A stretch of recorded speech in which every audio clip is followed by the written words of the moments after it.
What do you think of the state of dance in Broadway right now? The state of dance on Broadway and Broadway. Well, man, I don't know. Um, I don't know what's going on Broadway. I know that um, I know that there isn't really any significant tap dancing going on, or the style of tap dancing like that Henry Latang I put on Broadway or Gregory Hines put on Broadway. I don't know that this type of dancing, the type of tap dancing that I do, I don't know that that's going on Broadway. But Broadway is what it is. It was designed in a way that really didn't care too much for my approach or my style of tap dancing. So I guess they are doing good and going along with what they set out to do as far as their shows and their musicals and whatnot. Um, yeah, I did see one or two shows. I won't name the name, but I thought it was insulting that something like this would be on Broadway as we go into this new millennium and these new, I guess, the new generation of theater. It's kind of hard for me to adjust to the new going-ons.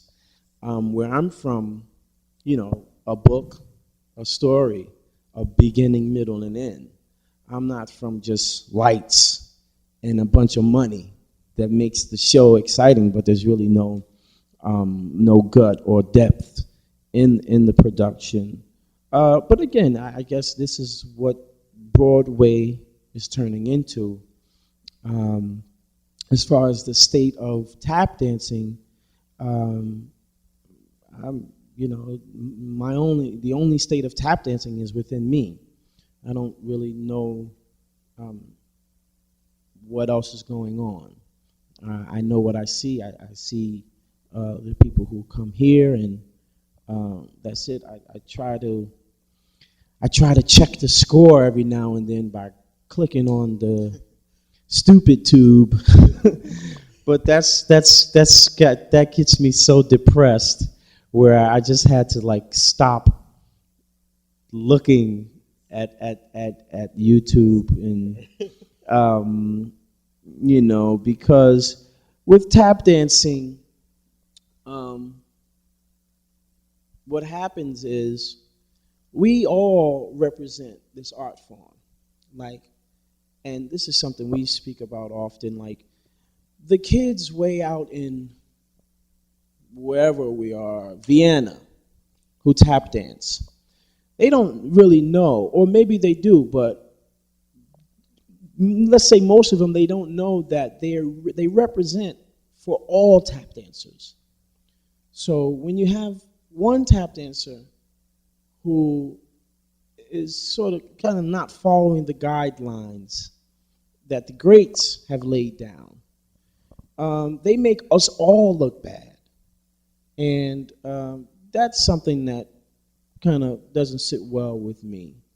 So there's a lot of that out there. There's a lot of, I think, misrepresentation of the art form. And not only of tap dancing, but of, jazz, hip hop, whatever hip hop dancing is. I don't know where that came from or how that got in the mix, but it's here. What people call or now calling jazz dance or modern dance, they're starting to fuse it, which leads to confusion, and that doesn't sit too well with me. But I'm from a different breed. I'm from a different school, so my learning is different. My teaching is different. I don't know that the people who are doing these things today even acknowledge those teachings from the past.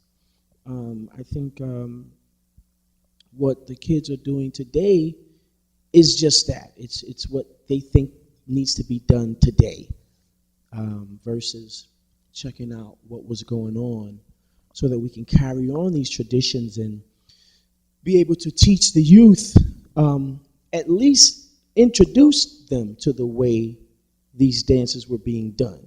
And then say, hey, if you want to do your thing and add your thing, that's cool.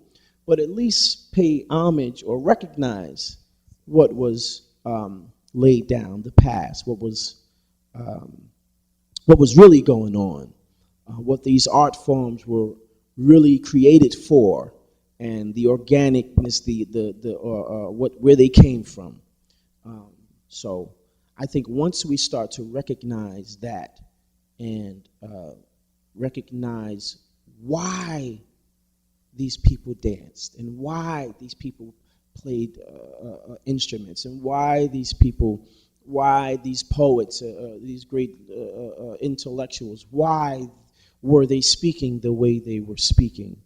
Once we recognize that in all areas, in all genres, music, dance, TV, cartoons, everything, I think once we all start to at least recognize or pay homage to that, then we can move forward as sort of a unified or a unit. We can move forward with these art forms. But until then, we will all be separated and have our own opinion and approach to the art forms.